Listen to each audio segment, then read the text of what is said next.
All right, good morning. Johnny Hoist here.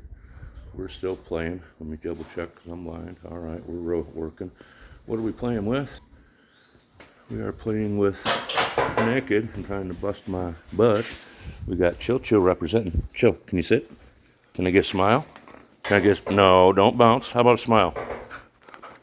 Anyway, that's Chill Chill, aka Sammy.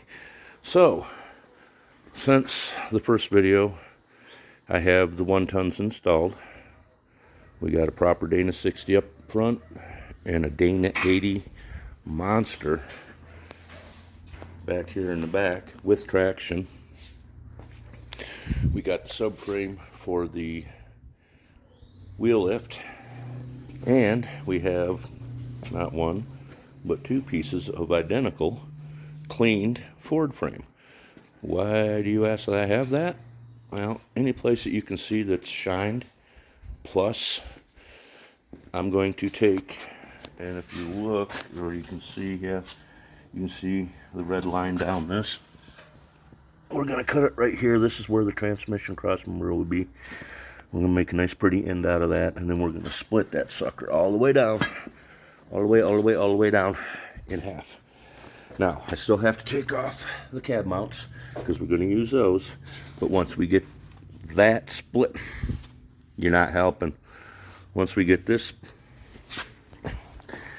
our section of frame split, frames, because we got an identical one over there for the other side, we'll trim the cab mounts off. We'll break loose the spring perches. Got them all ground and done. These frame rails all cleaned up. And if you look here, originally this was an 8-foot truck, and it was decided that they wanted a 6-foot bedded truck. So it's been cut once, repaired, or put back together. They got a nice fish plate doing almost the exact same thing. Let's see if we can look at it from the other side, as I'm going to do with the beams. They took a piece of frame, split it, and welded them all in, making it a pretty good solid frame job. Especially, like I said, if you look, you can see where they come down, and so that helps with shear. I've seen them done a bunch of different ways. That should be good. Like I said, these got to go because we're going to use the ones on here. And we're just going to sandwich this back over. It'll be split, so there'll be a piece here and then a piece there. And we will seam it in down the middle. And then we'll drill all these back, or basically bore them a little bit to open them up. And we will bolt these spring hangers back on, front and back.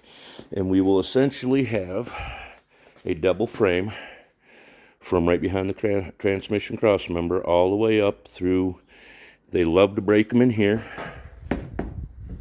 in them zones, and of course where I'm going to be hanging my wheel lift components in the middle there.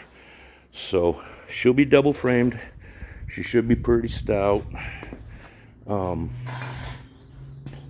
It sucks. I got two different sets of rims. I got 4 16s and 3 17s. The 17s are cool. They're probably King Ranch or 07 or newer. I'm not real up on that because my Ford love stops kind of around 2000. I mean, we run other stuff that's older and it's all good, but yeah, that's the Sterling that come out of it. And it turned out I was hoping I had a donor for another 60, but this 60 out here ain't a 60.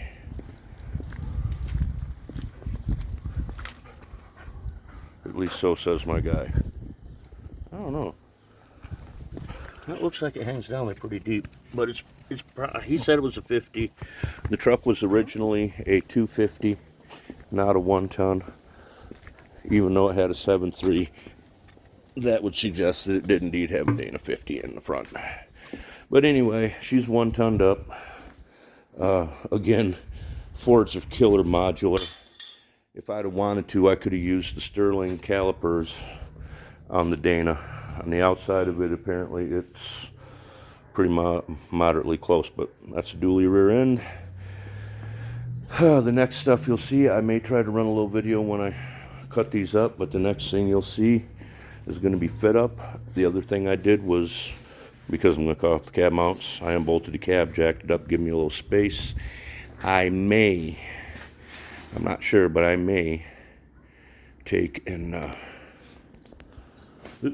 in the wrong spot, silly. I may take, once I get it set up, especially the back half of everything, you know, back here in the frame rails and all that. Once I get that set up, I can get it welded all the way up to the cab pretty good. And if nothing else, I'll turn it around and we'll go ahead and put it up there where bus is, or put it in there where bus is, and pick up the cab. So I've got room up underneath to do the rest of the welding, because if you look, it's tight in there. I will have to drop the tank on this side, exhaust on that side, but it'll be seam. The overlap will be welded here, same with the bottom, and then it'll be seamed down here where we split that and box it over. So anyway, I'm trying to keep these dirty short updates. Might be a surprise for somebody, might not. Anyway, why am I looking at the back wall of the shop? Anyway, we're going to sign off. We're going to get to work. I'm hoping to get a lot accomplished in the next couple of days. And we will keep you posted. Y'all stay safe out there, and we'll see you up the road.